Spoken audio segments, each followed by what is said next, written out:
अल्लाह तबारक व ताला ने इस सरजमीन पर 1 लाख से ज़ायद पैगंबरों को भेजा, जिनका सामना फ़िरौन और नमरूद जैसे सरकश लोगों से हुआ। अल्लाह ने अपने सच्चे पैगंबरों को उन शैतान सिफत लोगों पर फतह नसीब फरमाई और ये साबित कर दिया कि अल्लाह रब्बुल इज़्ज़त हमेशा सच्चे लोगों का हामी और मददगार रहता है। आदम अलैहिस्सलाम का नवासा था जो हज़रत आदम की बेटी, और जब जवान हुआ तो उसकी लंबाई गैर मामूली बढ़ती चली गई। रिवायतों के मुताबिक उसका कद 80 हाथ था।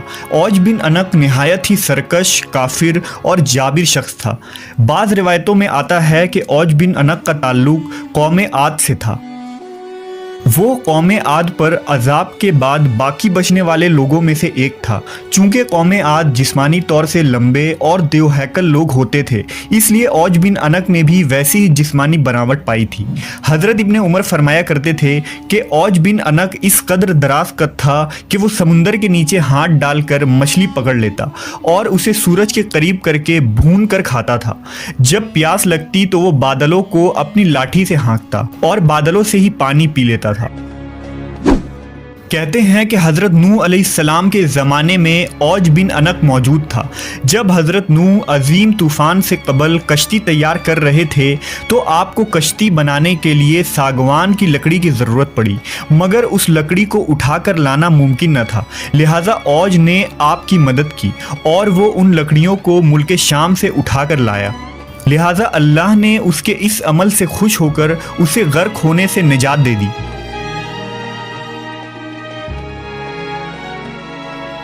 जबकि बाज़ लोगों ने लिखा कि औज हज़रत नूह अलैहिस्सलाम पर ईमान न लाया था और आपकी कश्ती में सवार होने से इनकार कर दिया था।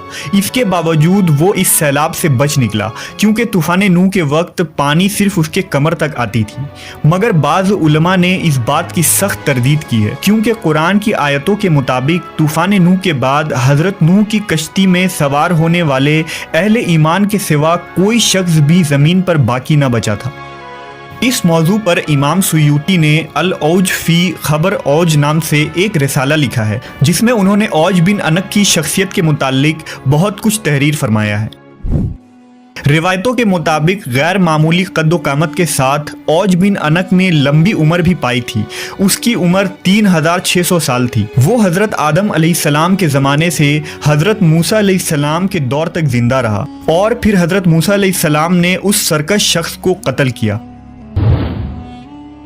वाक़या कुछ यूँ है कि जब बनी इसराइल को फ़िरौनियों से निजात मिली और फ़िरौन दरियाए नील में गर्क हो गया तो अल्लाह ने हज़रत मूसा से ये वादा किया कि शाम की मुक़द्दस सरज़मीन बनी इसराइल को दी जाएगी। उस वक्त वहाँ जालिम और जाबिर किनानी लोग आबाद थे। लिहाजा अल्लाह ने हुक्म दिया कि उन जाबिर लोगों से जंग करो और उन्हें वहाँ से निकाल बाहर कर दो। अल्लाह ने मूसा अलैहिस्सलाम के साथ फतह का वादा किया था। हज़रत मूसा पर हुक्म नाजिल हुआ कि बनी इसराइल के 12 कबीलों से 12 अफराद को चुन लिया जाए और उन्हें सरदार मुंतखब किया जाए। लिहाजा हज़रत मूसा ने 12 सरदारों को चुना और उनको लेकर किनान पहुँचे। आप अलैहिस्सलाम ने उन सरदारों को शाम की तरफ भेजा कि वहाँ जाकर उन जालिम हाकिमों की खबर लें और उन्हें दावत हक पहुँचाए कि ये मुक़द्दस ज़मीन हमें अता की गई है, सो अब तुम लोग हमारी इताअत करो। अगर उन्होंने इनकार किया तो जंग से खबरदार करके आ जाओ। जब वो 12 सरदार शाम पहुँचे तो उस वक्त वहाँ का हाकिम औज बिन अनक था। जब वो सरदार औज से मिले तो उसकी कदो कामत और जिस्मानी बनावट को देखकर हैरत ज़दा रह गए। फिर उन्होंने उसे अल्लाह का पैगाम सुनाया। औज गज़बनाक हो गया और उन सब को एक हाथ से पकड़ लिया और चाहा कि उन्हें मसल कर हलाक कर दे, मगर जब उसने उन सरदारों के चेहरों पर खौफ देखा तो उन्हें हकीर समझकर छोड़ दिया। जब वो सरदार अपनी कौम में वापस आए तो हज़रत मूसा अलैहिस्सलाम से वहाँ का हाल बयान किया और ये भी बताया कि वहाँ के फल भी बहुत बड़े बड़े हैं।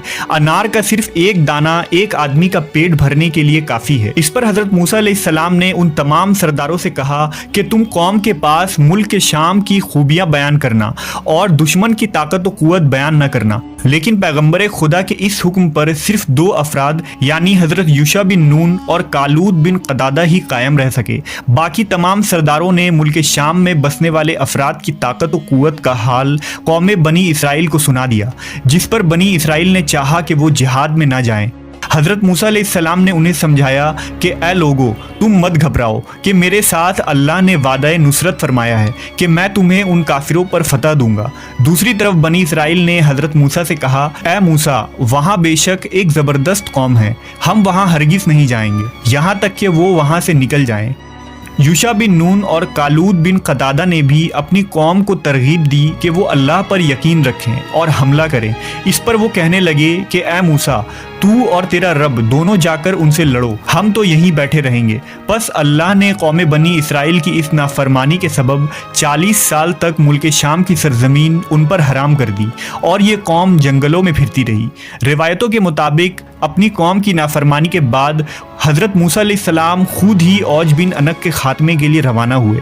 जब औज बिन अनक ने उन्हें देखा तो चाहा चूंटी की तरह पैरों से मसल दे और कहा कि तू ही कौम बनी इसराइल का वो सरदार है जिसने फिरौन को दरियाए नील में डुबोया था। फिर उसने हज़रत मूसा पर हमला कर दिया। हज़रत मूसा अलैहिस्सलाम ने भी जवाबी हमला किया और 10 गज ऊपर उछलकर उसकी टखनों पर असा मारा। ये ज़रब ऐसी कारी थी कि औज बिन अनक नामी ये पहाड़ जैसा शख्स वहीं गिरकर मर गया। कहते हैं कि उसकी लाश 40 साल तक वहीं ज़मीन पर पड़ी रही। इस अरसा में उसके जिस्म का गोश्त गल कर सिर्फ ढांचा रह गया। जब हज़रत मूसा अलैहिस्सलाम और हज़रत हारून अलैहिस्सलाम जिहाद से सरखरू होकर वापस लौटे तो उसके ढांचे को उठाकर दरियाए नील पर रख दिया और एक अरसा तक वो ढांचा दरियाए नील पर पुल का काम अंजाम देता रहा। मखलूक ख्वाह कितनी भी शरकस और कद आवर हो, जब अल्लाह की पकड़ होती है तो उसकी ताकत व कुव्वत रेत के मानिंद ढेर होकर रह जाती है और ये बाद में आने वाले लोगों के लिए निशान इबरत बन जाती है।